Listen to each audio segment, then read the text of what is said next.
AP అసెంబ్లీలో YCP ఫైరా కూలా అని మనం మాట్లాడుకుంటే కొత్తగా ఏర్పాటైన టీడీపీ సంకీర్ణ ప్రభుత్వం జూలై 23వ తేదీ నుంచి ఆంధ్రప్రదేశ్ అసెంబ్లీని నిర్వహించనుంది. అసెంబ్లీ సమావేశాలకు ప్రతిపక్ష వైసీపీ హాజరవుతారా లేదా అనేది $1 మిలియన్ ప్రశ్న. వైసీపీ శాసనసభ్యులు తక్కువ సంఖ్యలో ఉన్నందున అసెంబ్లీకి హాజరు కాకుండా ఉండే అవకాశం ఉంది. వారు అసెంబ్లీకి హాజరైన వైసీపీ పార్టీ ఫైర్ బ్రాండ్లు చర్యలో లేకపోవడంతో వారి ఉనికి కరువైంది.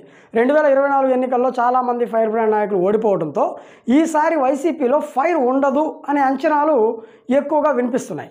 ఒకప్పుడు వైసీపీ ప్రతిపక్షంలో ఉన్నప్పుడు తమ అభిప్రాయాన్ని చెప్పుకోవడంలో చులకనగా దూకుడుగా వ్యవహరించే నేతలు చాలామంది ఉండేవారు.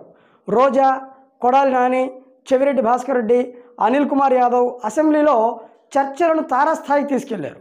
అయితే ఈసారి జగన్ ఫైర్ బ్రాండ్ కాదు.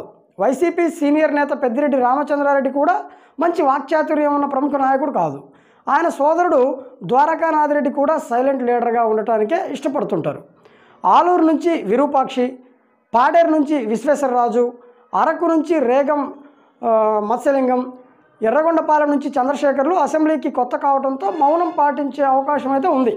మరి దర్శి ఎమ్మెల్యే బూచేపల్లి శివప్రసాద్ రెడ్డి మంచి వక్త, మంచి వాక్చాతుర్యం ఉన్న వ్యక్తి, అయితే ఫైర్ బ్రాండ్ కాదు. అయితే ఆయన కొంతమేర స్వరం పెంచే అవకాశాలు అయితే ఉన్నాయి. రాజంపేట ఎమ్మెల్యే ఆకిపాటి అమర్నాథ్ రెడ్డి, మంత్రాలయం నుంచి బాలనాగిరెడ్డి సైలెంట్గా ఉండేటటువంటి లీడర్లు.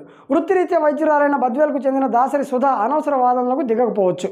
మొత్తానికి అసెంబ్లీలో వైసీపీ తన ప్రతిపక్ష ముద్రను చూపించలేకపోవచ్చు అనేది రాజకీయ విశ్లేషకుల అంచనా.